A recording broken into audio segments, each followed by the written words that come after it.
Bienvenue à tous, bienvenue dans ce webinaire consacré à l'intrapreneuriat. Notre objectif au travers de ce thème passionnant, c'est d'une part de vous donner des clés pour comprendre de quoi on parle, et d'autre part, pour ceux qui voudraient aller jusqu'au bout, de vous proposer une méthode pour mettre en pratique ce qu'on aura appris aujourd'hui. Alors vous avez un chat, surtout utilisez-le, on garde les questions pour la fin, mais on aimerait bien qu'il y ait beaucoup de questions. Pour avancer sur ce sujet ensemble, j'ai avec moi 3 intervenants. Souheili Saadi, qui est responsable des programmes spéciaux et sur mesure chez Audencia. Gilles Certout, qui lui est un expert Audencia et notamment dans le domaine de l'intrapreneuriat. Et Mathieu Breton, brasserie Coref, très connu chez Produits en Bretagne, qui nous apportera un témoignage sur son vécu dans le domaine de l'intrapreneuriat. Au programme de cette séance, je commencerai par vous poser quelques éléments de contexte pour vous expliquer finalement pourquoi aujourd'hui Produits en Bretagne est amené à s'intéresser à ce sujet de l'intrapreneuriat. Ensuite, avec Gilles Certout, on commencera à entrer dans le vif du sujet sur les clés de compréhension de ce qu'est l'intrapreneuriat. Mathieu apportera ensuite son témoignage, son vécu en entreprise. Gilles reprendra sur cette notion de méthodologie qu'on peut appliquer pour avancer dans l'intrapreneuriat. Et enfin, Souheila nous accompagnera pour nous expliquer quel est l'écosystème d'Audencia et comment on va vous proposer d'entrer dans une démarche concrète, pour ceux qui le souhaitent, d'intrapreneuriat. Alors, en ce qui concerne Produits en Bretagne, comment on en arrive aujourd'hui à s'intéresser à ce sujet? Je vous propose peut-être 3 clés d'entrée concernant Produits en Bretagne. La première clé d'entrée, c'est l'innovation. L'innovation, Produits en Bretagne, dès sa création en 1993, ça a été une innovation majeure, une innovation d'organisation territoriale.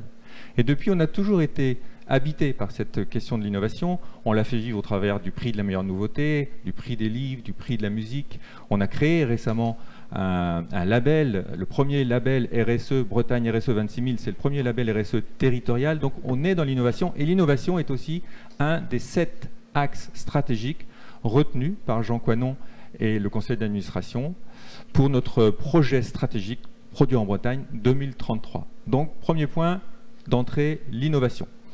Deuxième point d'entrée, l'incubation. En fait, Produits en Bretagne a un historique dans l'incubation. On a créé, à l'initiative de Jean-Jacques Le Calvez, à l'époque, il y a une petite vingtaine d'années maintenant, un incubateur. À l'époque, c'était avec Brest Business School. Et on a fait un très bon travail ensemble.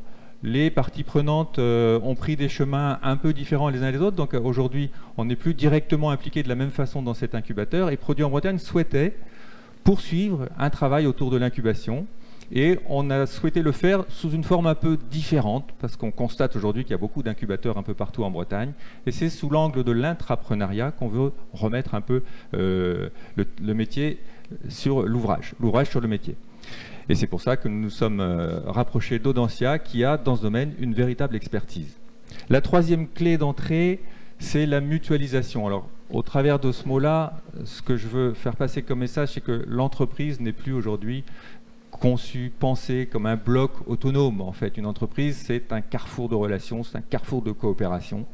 On voit bien qu'il y a du covoiturage industriel, par exemple. On embouteille sur une même ligne du cidre et du Brace Cola. Il y a du co-branding, il y a des groupements d'employeurs, il y a des GIE de transport, le GIE de la Pointe de Bretagne. Et un GIE de transport, c'est beaucoup plus qu'acheter en commun. C'est apprendre à s'organiser en commun pour avoir une logistique intelligente. Bref, sur ce terreau de coopération, il nous semble que le bouturage, le bourgeonnement de ce que peut être l'intrapreneuriat va trouver toutes ses aises. Donc voilà 3 clés qui expliquent qu'aujourd'hui, le sujet a toute sa place dans Produits en Bretagne. Par ailleurs, Produits en Bretagne est un réseau éclaireur. C'est même, je dirais, une définition fondamentale de ce que nous souhaitons être. Et nous voulons permettre à la Bretagne d'être innovante et d'exprimer son plein potentiel d'innovation et d'entrepreneuriat. Alors nous nous sommes engagés à faire émerger de nouveaux modèles d'affaires, à encourager des initiatives entrepreneuriales au sein du réseau et à accompagner les intrapreneurs à passer des caps décisifs et surtout à passer du stade de l'idée au stade de la concrétisation. Quelques poteaux d'encre peut-être en rappel pour ceux qui connaîtraient moins Produits en Bretagne. Ben aujourd'hui, c'est 494 entreprises adhérentes dans les 5 départements bretons. Audencia nous a d'ailleurs tout récemment rejoint, on en est très fiers. C'est un mode de gouvernance qui s'est un peu remis en cause, qui est devenu très participatif avec les délégations territoriales, avec 5 vice-présidences. C'est un projet, Produits en Bretagne 2033, qui regarde vers l'avenir. Et d'ailleurs, Jean Coinon, notre président, est très sensible au thème de l'innovation. Il veut que nous soyons, je le cite, un réseau éclaireur qui montre la voie, ouvre le champ des possibles. Voilà, et notre mission, c'est de soutenir la dynamique économique et culturelle pour l'emploi, avec une vision partagée avec d'autres réseaux d'une Bretagne belle, prospère, solidaire et ouverte sur le monde. Enfin, Bretagne puissance 5, comme 5 départements, a une raison d'être, et cette raison d'être, c'est le développement de l'emploi et des compétences sur les 5 départements bretons. Alors, on va aujourd'hui oser entreprendre et puis explorer la voie de l'intrapreneuriat avec une première définition très simple, et je pense que tout le monde va bien saisir. L'intrapreneuriat, c'est une démarche sur laquelle une personne entreprend au sein même de son entreprise. Ainsi, un intrapreneur, il est à la fois un salarié, reste un salarié, et un entrepreneur qui développe un projet pertinent à l'intérieur même de son organisation. Alors, il y a beaucoup d'avantages à ce système, qui est un peu nouveau. Côté salarié, ben, l'intrapreneur, il va mobiliser toutes les qualités d'un entrepreneur et il va les développer. Donc ça, c'est intéressant, on va mobiliser ses compétences et ses qualités. Et puis, il va aussi pouvoir entreprendre sans prendre tous les risques de l'entrepreneuriat classique. Il va être au sein de gens qui sont là pour l'aider, pour l'accompagner. D'une certaine manière, c'est un certain confort. Pour le chef d'entreprise, pour l'entreprise en général, c'est bien aussi parce que l'intrapreneuriat va permettre d'explorer de nouveaux produits, de nouveaux concepts, de nouvelles méthodes. Enfin, ce sont autant d'opportunités de croissance et d'innovation à l'intérieur de l'entreprise pour innover, pour se renouveler. Et concernant les salariés, ça participe de la qualité de vie au travail, puis ça va permettre de donner des challenges aux meilleurs éléments et aussi, accessoirement, mais c'est très important, de fidéliser vos meilleurs éléments. Voilà pour un premier aperçu très très général, pourquoi nous sommes aujourd'hui, pour partager sur l'intrapreneuriat. Et maintenant, je vais proposer à Gilles Certout de reprendre la balle au bond et d'entrer dans le vif du sujet. Merci Malo, merci pour cette introduction. Je vais revenir sur les 3 valeurs de Produits en Bretagne: innovation, incubation et mutualisation, puisque c'est effectivement des choses qu'on va retrouver dans le programme de formation tel qu'on l'a conçu. Alors, sur l'intrapreneuriat, peut-être le sous-titre, en quoi ce sous-titre est-il apparu? Comment faire émerger des startups internes? C'est un peu l'idée de ça. Ça sous-entend un intrapreneur ou une intrapreneur à l'intérieur de l'entreprise, mais aussi une entreprise dans laquelle va se développer une petite structure qui va développer un projet. Alors, l'intrapreneuriat, il y a peut-être un effet d'écran aujourd'hui de la création d'entreprises. On est à plus de 1 million d'entreprises qui ont été créées l'année dernière, encore en croissance. On parle beaucoup des créations d'entreprises, mais l'intrapreneuriat, c'est quelque chose qui se développe aussi de façon importante. Et c'est à ce titre-là que ça me paraissait intéressant d'en parler un petit peu. Alors, l'intrapreneuriat, c'est cette démarche, hein, comme l'a dit Malo, je ne vais pas revenir dessus, c'est le développement d'un projet au sein d'une entreprise, hein, par un intrapreneur ou une intrapreneur qui va partir d'une idée et qui va la développer pour aller jusqu'au bout de cette idée. Alors, quelques exemples que vous connaissez, mais qui montrent bien l'importance de l'entrepreneuriat dans tout type de structure. Vous connaissez historiquement, c'est celui qu'on met en avant, 3M et le post-it. Développement en interne, quelqu'un qui a une idée, qui la pousse et qui fait apparaître ce produit qui est devenu un succès mondial. Google, Facebook, qui sont des sociétés récentes et qui ont tout de suite compris que l'intrapreneuriat était l'axe de développement interne. C'est les salariés, les collaborateurs qui repèrent les idées. C'est eux qui entendent le client. Et c'est à partir de là qu'ils ont développé notamment AdSense, c'est-à-dire l'interne de publicité de chez Google, ou Gmail. Quant à Facebook, c'est le bouton like qui a été développé sous cet aspect-là. Alors, on va voir deux choses dans cette partie-là, qui est l'intrapreneur. Alors, l'intrapreneur, c'est une rêveuse qui agit. C'est à la fois une collaboratrice qui est, j'allais dire, qui a des idées, mais qui est pragmatique et créative. Et qui est centrée sur l'innovation et la prise de risque. C'est quelqu'un qui, à partir de son idée, va la rendre opérationnelle. C'est aussi, et là je suis en train de vous décrire l'intrapreneur idéal, bien évidemment, hein. C'est aussi un collaborateur qui fédère. Et il y a une nécessité de mobiliser une équipe, de développer des relations en interne, de pouvoir faire montre de leadership et sa capacité d'animation. C'est aussi un talent sans étiquette. Alors ce qui est intéressant, c'est qu'il n'y a pas de profil type d'intrapreneur. Il n'y a pas d'âge, il n'y a pas de fonction, il n'y a pas de formation, il n'y a pas d'origine. Tout le monde peut être intrapreneur. C'est un état d'esprit de start-upper. C'est quelqu'un qui, à l'intérieur, va repérer et va trouver des opportunités, va considérer que les contraintes sont des opportunités et va les transformer en idées de business. Et c'est enfin une corsaire, pour rendre hommage à la Bretagne et au développement autour des corsaires. Pourquoi corsaire? Parce que c'est quelqu'un qui va faire bouger les lignes en interne. C'est quelqu'un qui va aller chercher des ressources auxquelles, entre guillemets, il n'avait pas droit. Donc il a fallu qu'il aille les hacker, comme on dirait, mais je préfère le terme de corsaire qui s'inscrit bien dans notre esprit. C'est quelqu'un qui va chercher, qui est créatif, qui va faire bouger les lignes en interne. Voilà ce qu'on peut dire de notre intrapreneur. Ses missions, rapidement, c'est quelqu'un qui est là pour développer un produit ou une filiale.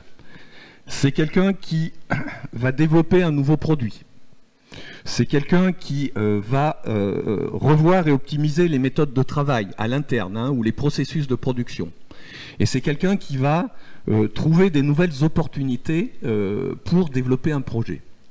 Alors, les qualités, toujours pareil, hein, je suis en train de vous dresser le profil idéal de l'intrapreneur. Hein. Bien évidemment, c'est une combinaison de toutes ces choses-là. Hein. Les qualités, forte aptitude relationnelle. C'est quelqu'un qui a un peu cette mission de hub à l'intérieur, par lequel on va faire passer les ressources, les combinaisons de personnes, les relations, et c'est comme ça qu'on va construire et développer le projet. C'est quelqu'un qui est autonome, qui va être obligé de se trouver des solutions. Il y a des problèmes, trouver les solutions.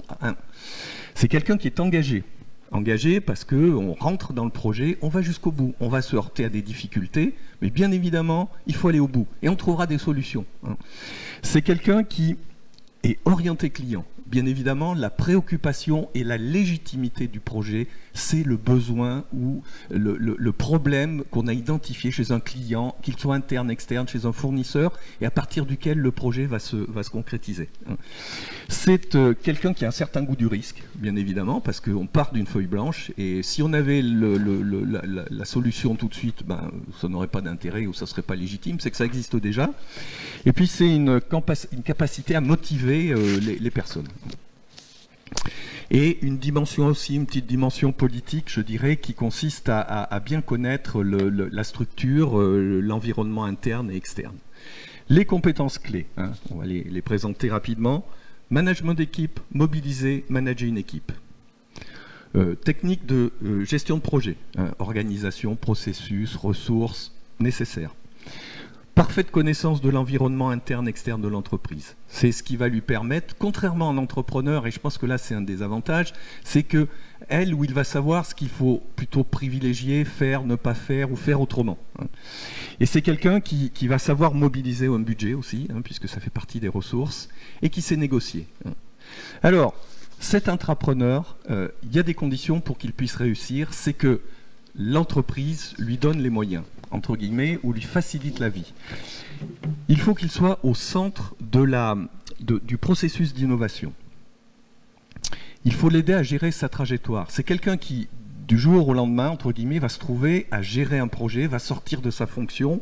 Donc pendant, après, il va falloir aussi l'accompagner dans cette démarche.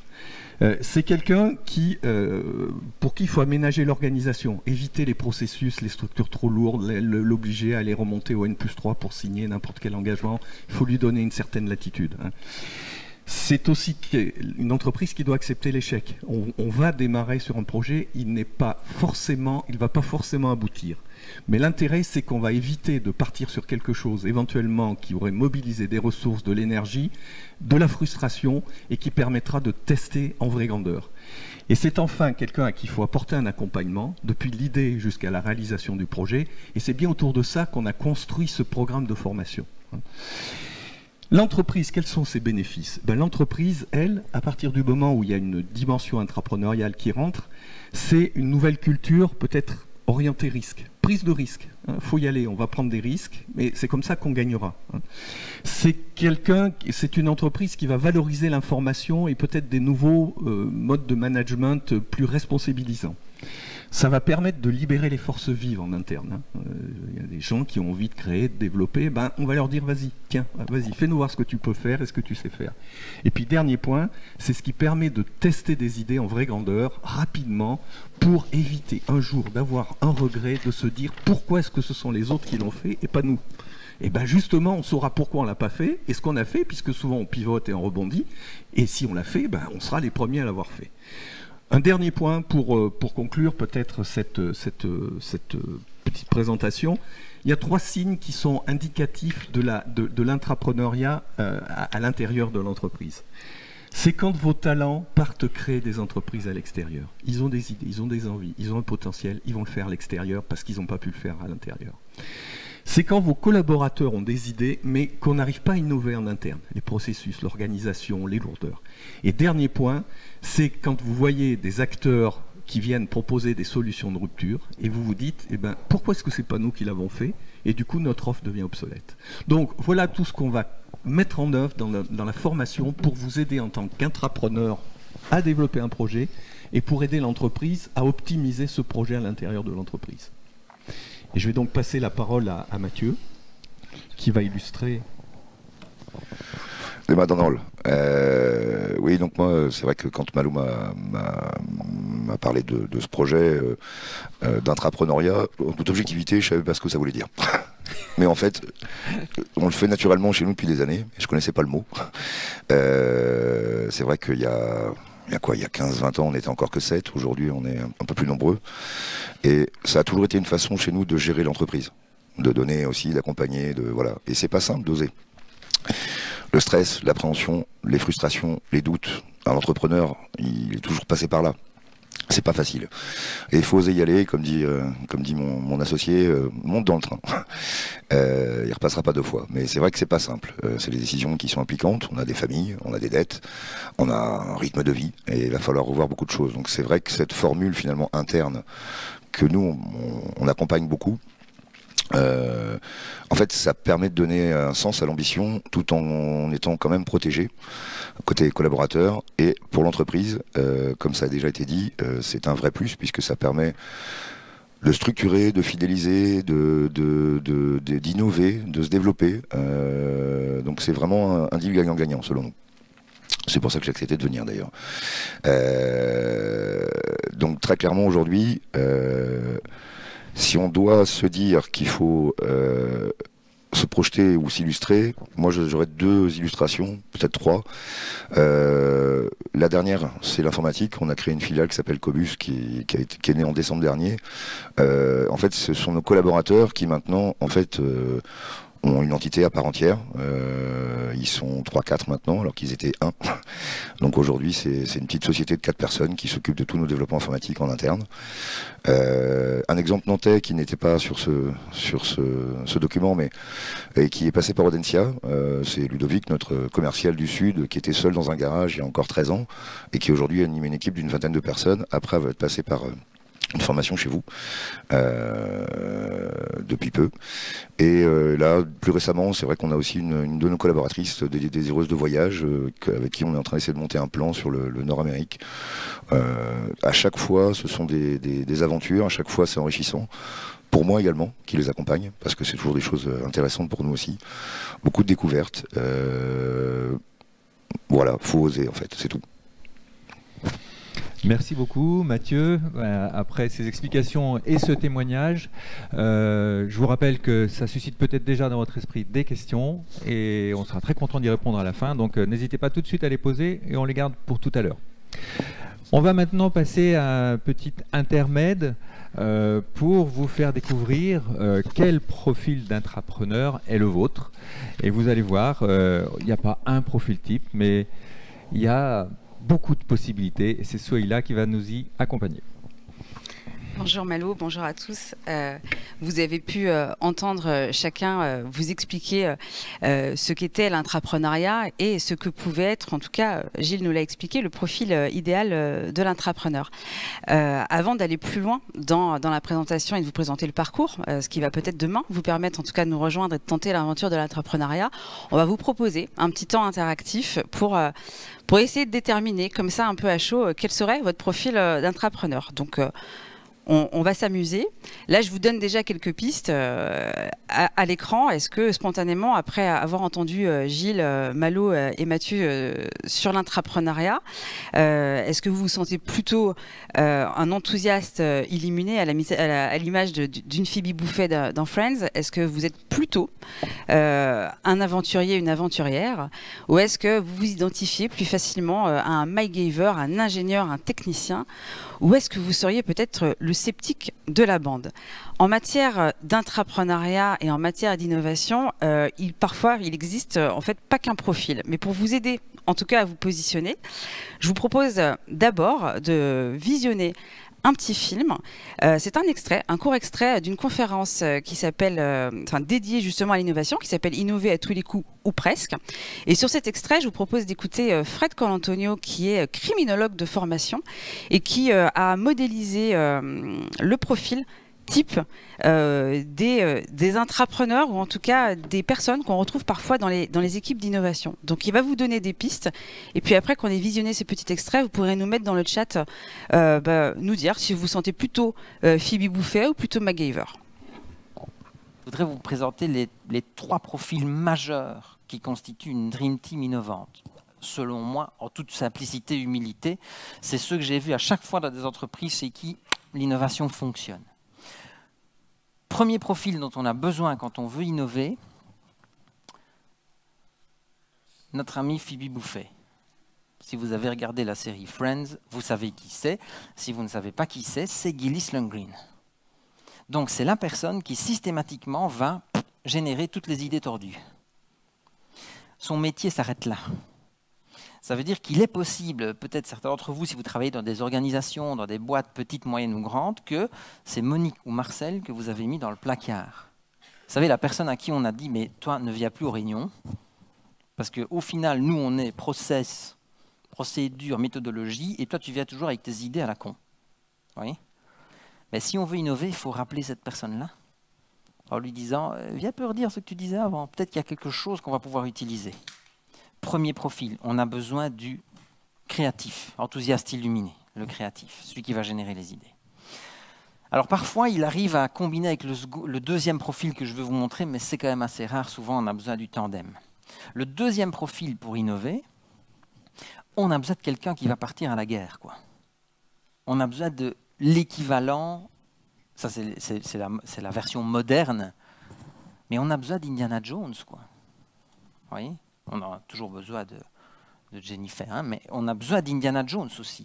La personne c'est Ingvar Kamprad qui dit cette idée-là, on va mettre des ressources dessus, humaines, matérielles, financières, peu importe comment on l'appelle. C'est la personne qui va pouvoir orienter la tête chercheuse, qui va pouvoir dire ok, l'effort, l'énergie, on va en consacrer à ça. Et je vous dis parfois c'est la même qui arrive à avoir l'idée, ou les idées qui arrivent à trier elles-mêmes, mais assez souvent c'est quand même 2 personnes différentes. Elles ont chacune leur rôle. Parce que lui va aussi jouer le rôle de leader. Elon Musk, par exemple, est très souvent dans le rôle d'aventurier, en disant à ses équipes, trouvez-moi un truc pour faire ça. Quand il dit chez Tesla, je veux que vous me mettiez un écran d'ordinateur dans le tableau de bord, il dit à ses équipes, on met de l'énergie là-dessus. Et alors, si vous avez lu le bouquin sur Elon Musk ou vu des vidéos, vous savez qu'il a passé du temps avec un de ses ingénieurs à prendre des vrais écrans, des vrais moniteurs pour voir la taille idéale à mettre dans les Tesla. Troisième profil majeur dont on a besoin quand on innove, c'est notre ami MacGyver. Il va nous falloir le technicien, le développeur, la personne qui va se dire « Ok, comment est-ce qu'au départ de l'idée, je vais pouvoir la rendre concrète pour les utilisateurs ?» D'un point de vue purement technique, comment on va assembler les tuyaux, mais aussi d'un point de vue expérience. Comment est-ce qu'on va faire en sorte que les gens comprennent ce qu'on a voulu faire pour eux? Bien. Ça, c'est le troisième gros profil. Voyez, technicien, inventif et aventurier. Il y a un quatrième profil qui intervient quand même. C'est la bonus track. Ça pourrait être qui? Pardon? Le faiseur, c'est celui-ci. Le financier, c'est universel. À chaque fois, ici en Europe. Le financier, effectivement. À un moment, le critique ou le sceptique, il arrive. Qu'on se comprenne bien, je ne vous parle pas de la personne qui freine des cas de fer, peu importe ce que vous dites. On reste sur place, ça n'ira pas. On va à gauche, ça ne va pas. On va à gauche pour vous, oui. Ça ne va pas. On va à droite, ça ne va pas. On va devant, on va derrière, ça ne va pas. La vraie personne qui bloque dans tous les coins, l'anti-changement, ça on n'en a pas besoin. À un moment, il faut essayer de la mettre dans le placard, parce qu'on a libéré la place pour Monique et Albert. Hop, on peut essayer de mettre celui-là à la place. Le sceptique ou le critique, c'est vraiment la personne qui va questionner l'idée ou le projet. Et ce qui est intéressant avec l'apport que lui peut faire, c'est qu'il va peut-être nous donner déjà des tendances de ce que les gens pourraient amener comme question. En disant, OK, mais je vais faire quoi avec ça? Comment est-ce que ça va marcher? En quoi est-ce que ça va changer mon quotidien? Et ça, c'est intéressant à voir. Donc les quatre, le créatif, l'aventurier, créatif qui a les idées, aventurier qui dit on va aller sur celle-là, l'ingénieur qui va commencer à assembler les tuyaux, et le critique qu'on a avec nous pour éviter potentiellement des faux pas.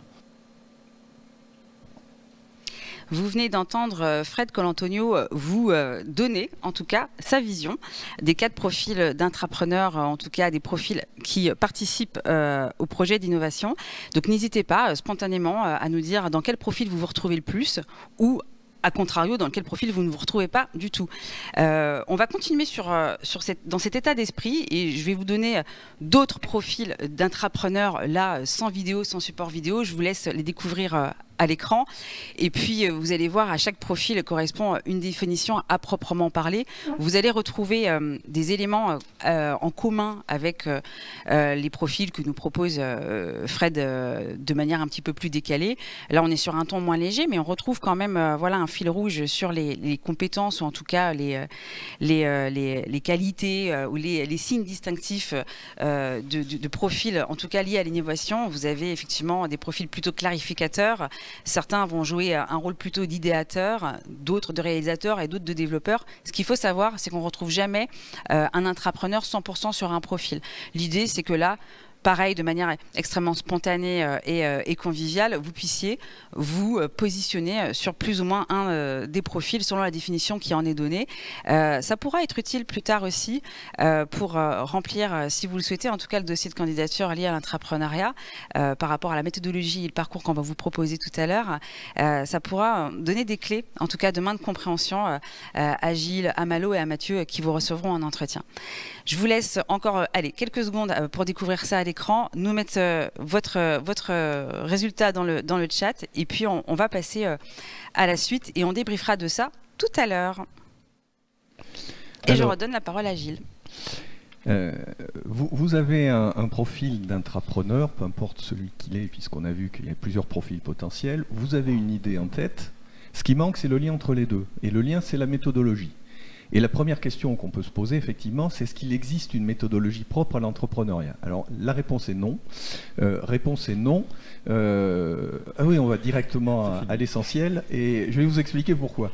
Par expérience, pour animer des formations d'accompagnement à la création d'entreprises, donc projet entrepreneurial ex nihilo, ou des projets intrapreneuriaux, j'utilise la même méthode. Et vous allez voir qu'elle s'applique de la même façon.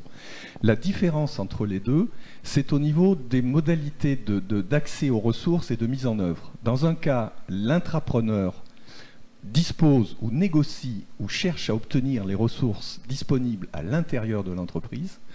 Quant à l'entrepreneur, il est obligé, lui, d'aller les négocier avec des organismes indépendants.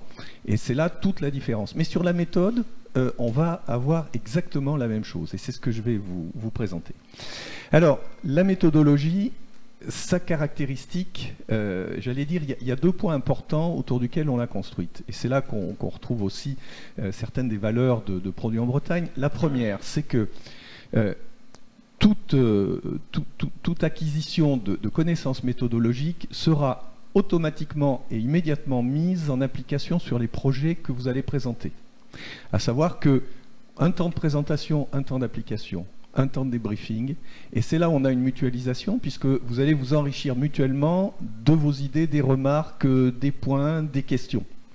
Et ce qui permet d'avancer étape par étape, hein, et en appliquant à chaque fois. Et deuxième élément important, c'est que chaque décision sera validée par le client, l'utilisateur que vous avez ciblé. C'est le terrain qui vous dira go ou no go.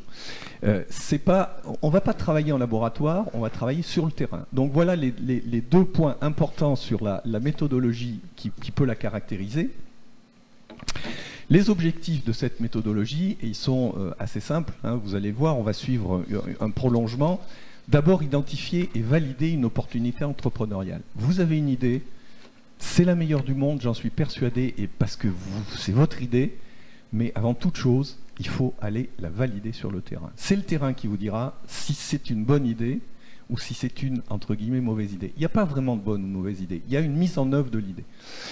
Deuxième étape, prototyper, tester une solution innovante. On a validé le problème, le besoin, on va proposer une solution, et là encore, on va revenir voir le terrain pour dire, on vous a écouté, on a compris votre attente, est-ce que c'est ça la réponse? Et là, vous allez vous rendre compte que certains vont vous dire, oui, mais il manque ça, il nous faudrait ça en plus, etc. Troisième étape, rendre compte de la faisabilité économique du projet.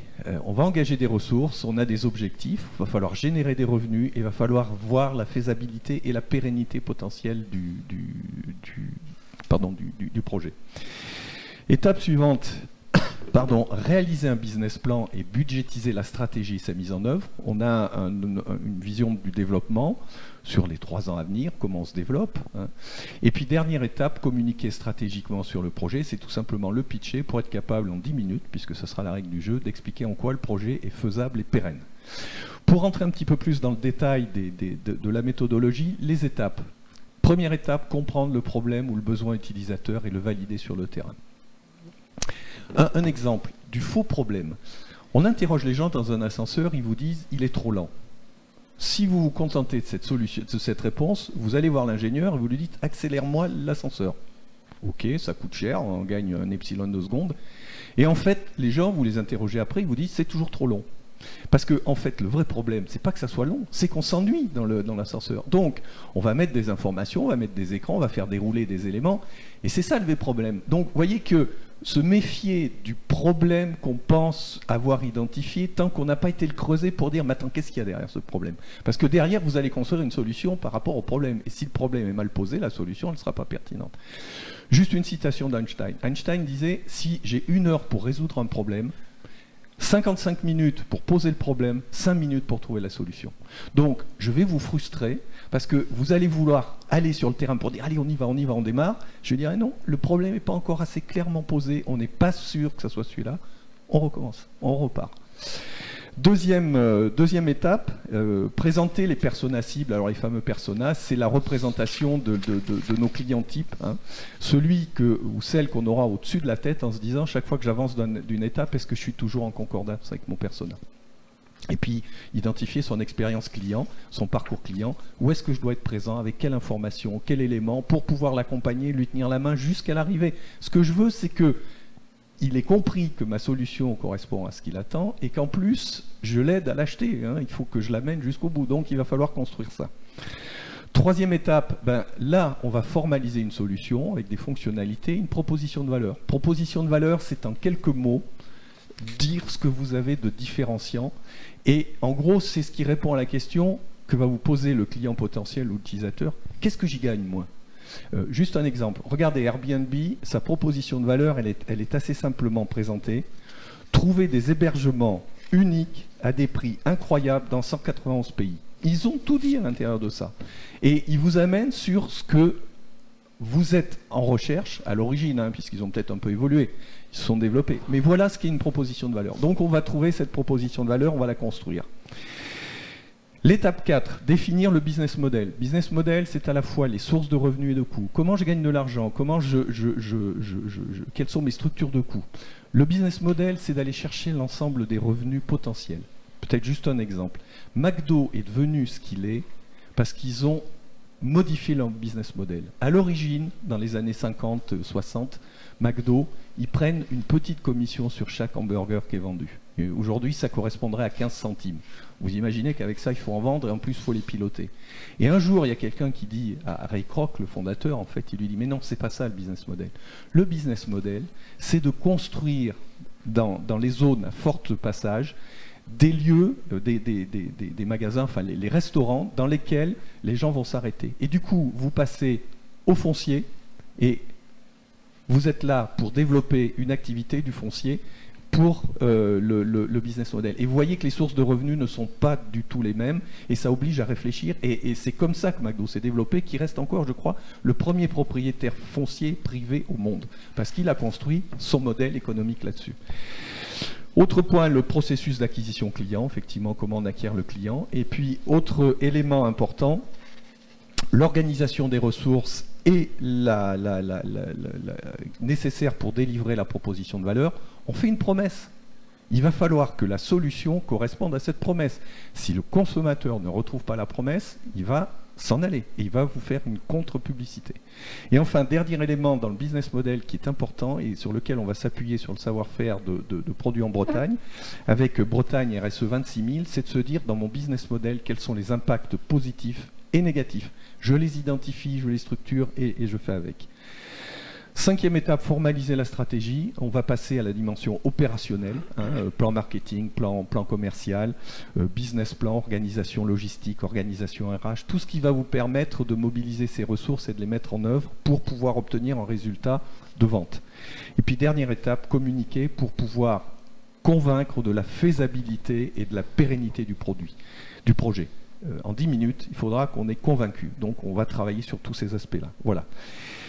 Dernier point, il se peut que le projet ne soit pas réalisable, ou du moins dans les conditions dans lesquelles on l'a imaginé. C'est pas grave. Ça va, permettre, comme on l'a dit, de tester une idée et de voir en quoi elle n'est pas réalisable. Ça va éviter d'avoir des regrets en se disant on aurait peut-être dû, mais sans savoir, on ne sait pas ce qu'on aurait pu faire. Et troisièmement, on va certainement pivoter, c'est-à-dire trouver un autre angle, une autre possibilité et rebondir sur une autre dimension. Donc l'objectif, c'est pas de sortir j'allais dire du cabis, mais ça c'est pour les entreprises. L'objectif n'est pas forcément de sortir à tout prix des projets pour dire il faut absolument le lancer. Si les conditions ne sont pas réalisables, on le fera pas. Mais on saura pourquoi et on saura comment on va faire avec. Voilà un petit peu sur la méthodologie et voilà ce que je vous propose de venir travailler avec moi pour qu'on puisse partir de votre idée, les amener à des projets qui vont à la fois vous permettre de développer vos compétences d'entrepreneur et qui vont permettre à l'entreprise de s'enrichir autour de l'innovation et de la prise de risque. Merci Gilles. Une petite synthèse après toutes ces informations, Mathieu. Tout à fait. Déjà, merci Gilles pour ton pragmatisme. Donc vous l'aurez compris, en fait, il faut oser entreprendre, et pourquoi pas par la voie de l'intrapreneuriat. Donc rapidement, vous l'aurez compris, comment on met en place cette démarche au sein des sociétés. Il faut bien comprendre, que c'est une co-construction. Un projet intrapreneurial, ça s'inscrit dans une stratégie globale d'entreprise, d'accord, et dans un esprit gagnant-gagnant. Les piliers, et très important pour que ça puisse fonctionner, c'est la confiance. On ne peut pas monter quelque chose à quelqu'un qui n'en a pas confiance, le partage et l'engagement. Voilà. Et avant de démarrer, toujours des questions essentielles à se poser. Identifier et recruter, encadrer, accompagner et valider les projets. Et c'est ce que ce webinaire vous présente aujourd'hui, grâce notamment au support de nos amis de chez Audencia. Alors, on va revenir avec Souheila à la pratique. On va découvrir un peu l'environnement d'Audencia et qu'est-ce que, ensemble, on propose de concret pour aller jusqu'au bout d'une démarche d'intrapreneuriat. Effectivement, Malo, vous nous avez présenté en préambule, Gilles s'est exprimé en tant qu'expert aussi dédié à l'intrapreneuriat, notamment chez Audencia. Je vais vous donner quelques repères, quelques mots sur Audencia. On est une école de commerce et de management qui a 122 ans d'existence. On a effectivement une activité sérieuse et historique en formation initiale, hein, tout ce qui va être lié à la formation post-bac. Vous avez à l'écran nos accréditations qui apparaissent, et puis cette cartographie de nos différents campus à Nantes, à Paris et à l'international, et quelques éléments de repères chiffrés sur le nombre en tout cas d'entreprises formées et d'étudiants que nous recevons par an, et les différents classements. Ça, finalement, pour vous donner en tout cas une vision de l'écosystème dans lequel demain vous allez peut-être vous retrouver si vous nous rejoignez en tout cas sur cette formidable aventure, en tout cas de l'intrapreneuriat Audencia produit en Bretagne. Ce que je voulais vous dire aussi, c'est que c'est de la formation continue. De la formation continue, formation professionnelle dédiée aussi aux entreprises. Donc on a un accompagnement depuis 50 ans, 60 ans dédié aux entreprises, et avec une forte appétence pour l'innovation, la coopération et l'intrapreneuriat. Gilles vous a donné aussi un aperçu. On travaille avec un incubateur, et c'est sur ces expertises-là que vous allez vous appuyer. Donc un mot global sur Audencia, et puis un focus surtout sur le pôle entrepreneur qui, en fait, l'idée principale, c'est de se dire qu'au-delà de la pédagogie qu'on a, nous, globalement en entrepreneuriat, le pôle entrepreneur chez Audencia, lui, s'investit vraiment sur des sujets d'exploration, d'expérimentation et de transformation. Ce qui va concerner toutes les communautés et l'écosystème. Étudiants, alumni, collaborateurs, entreprises et acteurs de nos territoires. Et vous vous doutez que c'est là que vous intervenez. On a des dispositifs d'accompagnement qui s'adaptent à chaque phase en fait, de développement, à l'identité, à la nature aussi des personnes qui nous rejoignent. Vous avez, en tout cas au niveau du pôle entrepreneur, 3 étapes, en tout cas 3 phases majeures qu'on propose en termes d'accompagnement. C'est la phase qu'on a appelée Emerge, Impulse et Accelerate, qui correspondent chacune à des étapes clés du développement, en tout cas de la mise en œuvre d'un projet intrapreneurial. Un mot sur le dispositif. Dispositif qu'on vous propose, en tout cas qu'on vous présente aujourd'hui, qu'on vous propose de rejoindre. C'est un dispositif qui est dédié donc aux entreprises produits en Bretagne, porté par Audencia en termes de méthodologie et d'accompagnement pédagogique. Ce dispositif, on l'a communément appelé Luciole, en référence en tout cas à ce phénomène chimique de luminescence. Et c'est bien ça, en fait, cet accompagnement qu'on vous propose en parfaite humilité, c'est de vous aider à créer en tout cas cette réaction, source d'innovation, de projet.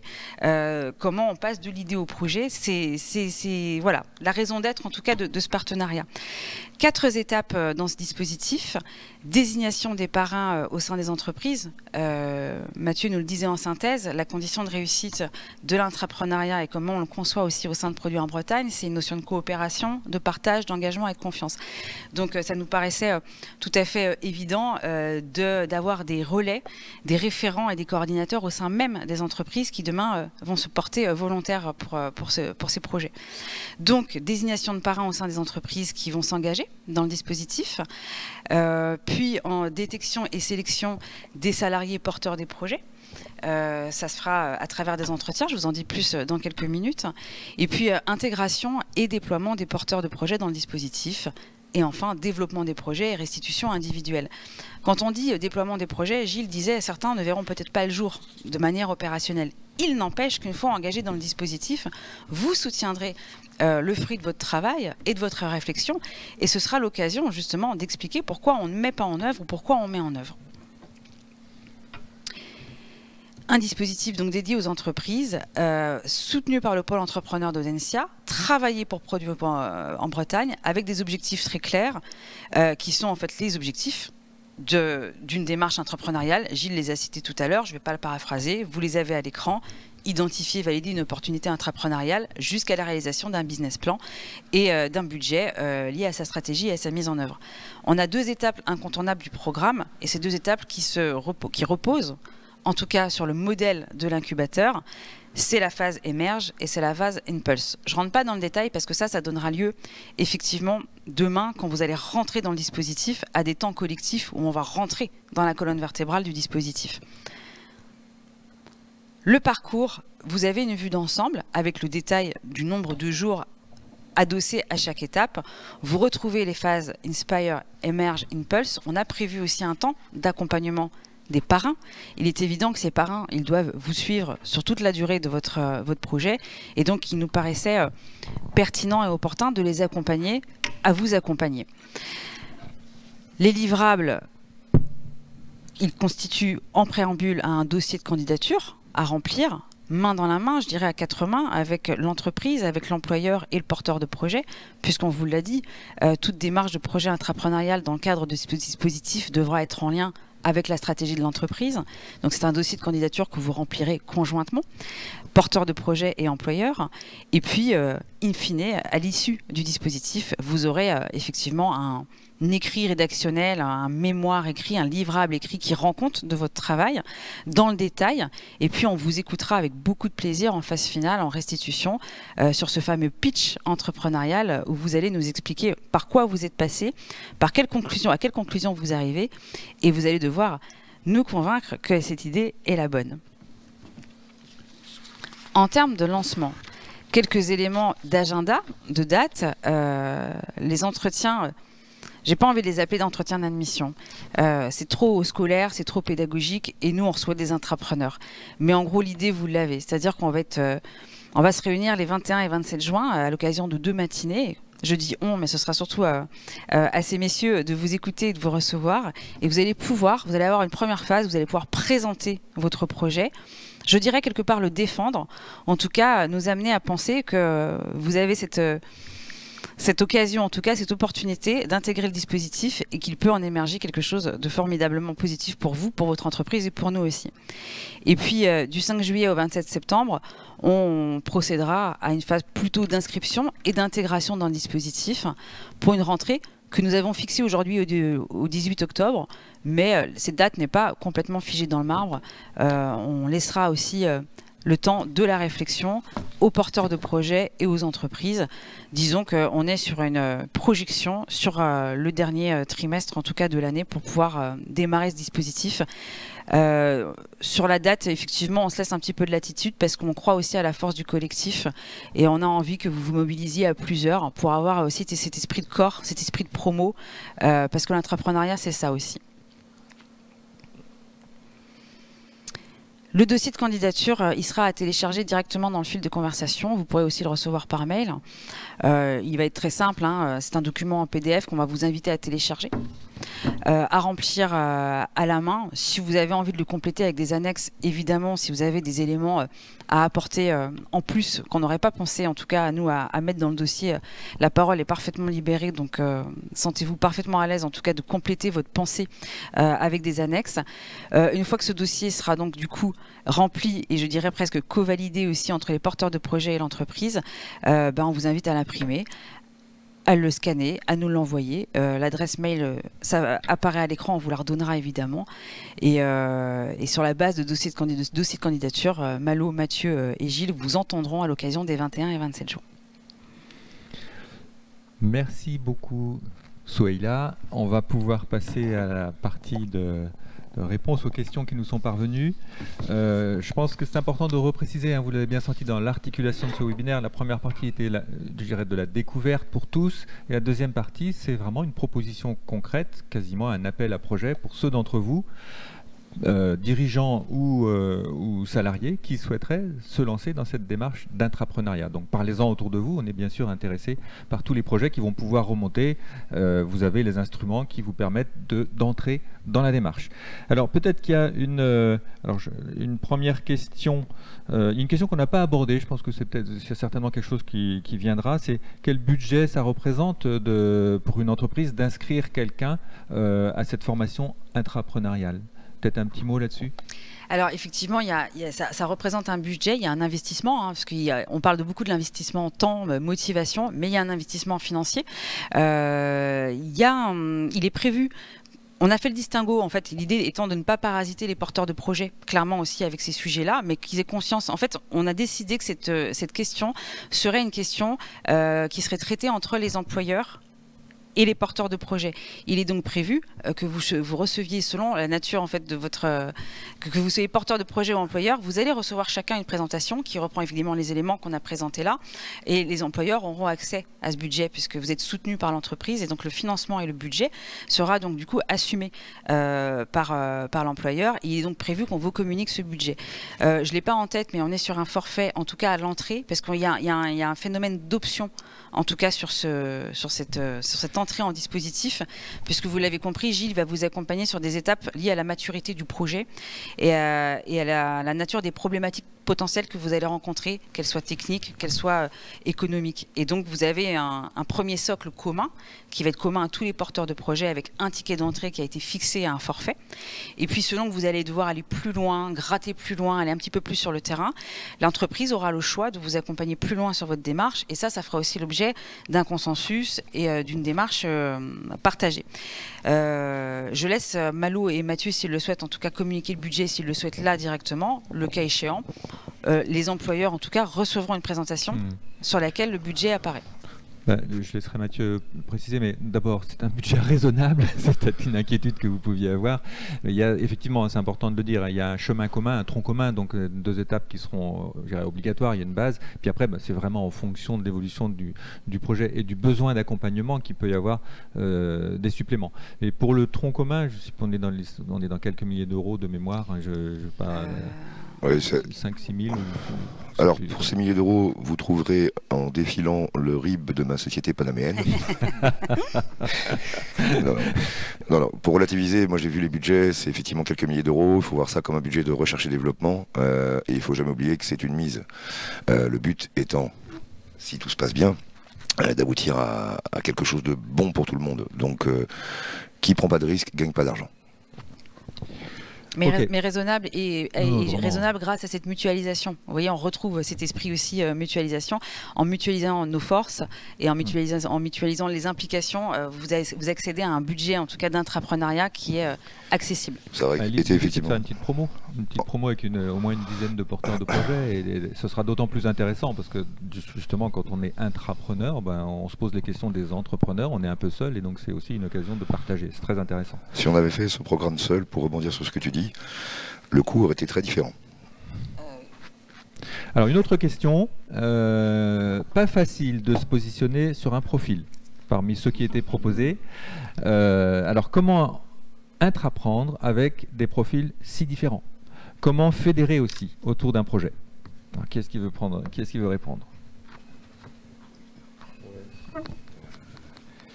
En fait, vous allez voir qu'à travers la méthodologie, on va revenir sur des éléments assez factuels qui vont permettre de construire le projet et de renforcer les points de compétence sur lesquels vous vous sentez moins à l'aise. C'est-à-dire qu'on balaye l'ensemble, la méthodologie balaye l'ensemble des étapes, et justement l'accompagnement permettra, quel que soit votre profil, à savoir à partir du moment où vous êtes engagé, que vous avez envie d'y aller, et qu'on vous accompagne, on pourra renforcer sur certains points sur lesquels vous êtes peut-être moins à l'aise ou sur lesquels vous auriez envie de plus développer. Donc ça, c'est plus, j'allais dire, l'accompagnement ponctuel qui sera, comme le disait Souela, en fonction des problématiques, du type de projet, de maturité, de profil. Vous voyez, il y a un ensemble de paramètres qui nous amènera justement à vous aider plus spécifiquement sur la problématique liée à votre profil et au projet.